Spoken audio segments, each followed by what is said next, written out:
Бул кооздукту көргөндөн кийин сага эч кандай психологдук кереги жок. Эч кандай стресс, депрессиянын кереги жок. Мен стресс, депрессияга өтө түшкөнгө аракет кылдым, эч эле түшө албай койдум да.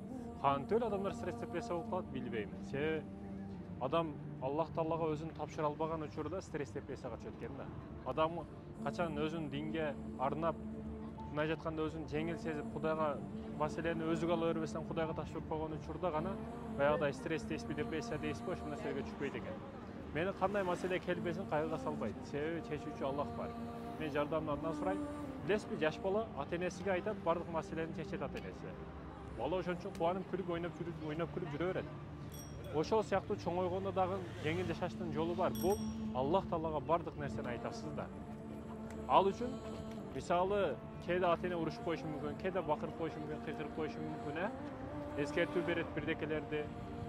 Бул маселеде урматтуу мекендешим, сиз дагы эскертүү албашыңыз керек. Кудай Таала берген кыл дегенди кылышыңыз керек, тыйыл дегенди тыйылышыңыз керек.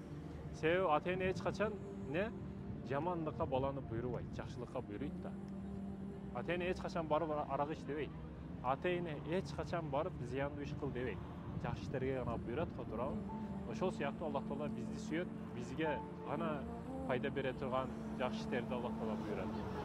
Ошондуктан стресс, депрессиядан алыштын жалгыз жолу Аллага өзүңүздү тапшырыңыз. Аллага аманатсыз, аманатпыз.